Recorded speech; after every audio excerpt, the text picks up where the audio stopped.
Kappa Rho International Fraternity and Sorority o AKRO ay isang fraternity na itinatag sa Pilipinas noong 1973. Ang frat na binubuo ng mga kalalakihan at kababaihan mula sa iba't ibang mga universidad ay orihinal na itinatag upang itaguyod ang katapatan, pagkakaisa at pagmamalaki sa frat sa kanilang mga miyembro. Ngunit nakarehistro na ito ngayon bilang International Humanitarian Service Fraternity and Sorority na naghihimok sa mga miyembro nito na makisali sa humanitarian projects at service para sa iba kung saan man mayroon nito. Ngayon, isa na ang AKRO sa pinakamalaking international fraternity sa buong mundo. Gusto niyo bang malaman kung ano ang kasaysayan sa likod ng Alpha Kappa Rho International Fraternity and Sorority? Huwag kayong mag-alala dahil iyan ang ibabahagi namin sa inyo ngayon. August 8, 1973, araw ng kapistahan ni Saint Dominic, ang patron saint ng University of Santo Tomas, nang ang labing-anim na mga batang kalalakihan na freshman at sophomore ng UST na nagkakaisa sa interes, pangarap at ambisyon ay bumuo ng kanilang sariling fraternal organization, ang Alpha Kappa Rho Fraternity. Ito ay sa panahon ng kasagsagan ng unang mga taon ng martial rule sa Pilipinas. Ang frat na ito ay binuo noong mga panahon na ang mga miyembro ng ibang frat sa AB Commerce Building ng UST ay nagre-recruit ng potential neophytes. Para makaiwas sa mga recruiters na ito, naisip ng 16 na mga kalalakihan na magtayo na lamang ng sarili nilang fraternity.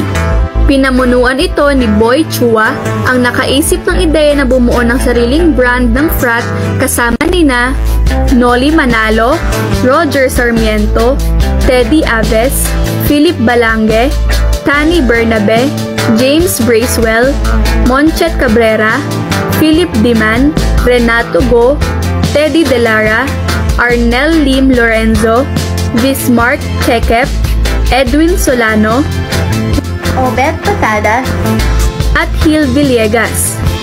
Itinatag nila ang Alpha Kappa Rho Fraternity. Kasunod nito ang mga masasaya at magagandang mga panahon kasama ang isa't isa. Ngunit kung ano ang nagsimula bilang grupo ng mga batang kalalakihan na may hangarin na magkaroon lamang ng magandang edukasyon habang nagsasaya sa loob ng universidad, ay kinalaunan naging seryoso na sa pagiging mga miyembro ng kanilang fraternity. Hanggang sa unti-unti nilang nakuha ang atensyon ng mga mag-aaral na ikinabahala ng ibang fraternity sa loob ng universidad. Hindi nagtagal ay nag-recruit na rin ng neophytes ang founding members. Tumaas ang tensyon sa mga fraternity sa loob ng universidad. Kaya naman, ipinakita ng AKRO ang kanilang true grit sa kasagsagan ng heightened emotions kahit na pilit na binubura ng iba ang pangalan ng Alpha Kappa Rho. Itinayo ng lumalaking fraternity nito ang kanilang mga paa sa lupa at hinarap ang mga pagsubok ng may tapang, lakas at tibay bilang depensa at para proteksyonan ang kanilang pamamalagi. Noong 1976, ang pagsasama ng Omega Fraternity and Sorority of San Sebastian College and Zeta Upsilon Fraternity of University of the East Recto kasama ang Alpha Kappa Rho Intercollegiate Service Fraternity and Sorority ang nagmarka simula ng pag-unlad ng Alpha Kappa Rho. Lumago ng sobra ang bilang ng mga miyembro ng AKRO na naging dahilan upang maging isa ito sa pinakamalalakas na fraternities sa University Belt ng area. Noong 1975, ang pag-unlad ng AKRO ay dahil sa buong kooperasyon, lakas at determinasyon ng mga miyembro nito mula sa Far Eastern University, Philippine School of Business Administration, National College of Business and Arts, and San Sebastian College chapters, kasama ang tulong ng high school skeptrons na pinumunuan ni June Labo Pasaporte na dati ay tinatawag bilang Delta Kappa Rho of Junior Skeptrons. Ang 5 mga universidad na ito ang naging susi sa kaunlaran ng Alpha Kappa Rho Intercollegiate Service Fraternity and Sorority. Inilaan ni June Labo Pasaporte ang kanyang oras at buhay para sa AKRO. Binawian siya ng buhay noong July 17, 2003 sa edad na 45 sa Manila. Bukod sa adoption sa Alpha Kappa Rho Sorority, ang iba pang mga sororities at fraternities na may isang layunin sa AKRO ay sumama at nakiisa na rin sa Alpha Kappa Rho noong mga panahon na iyon.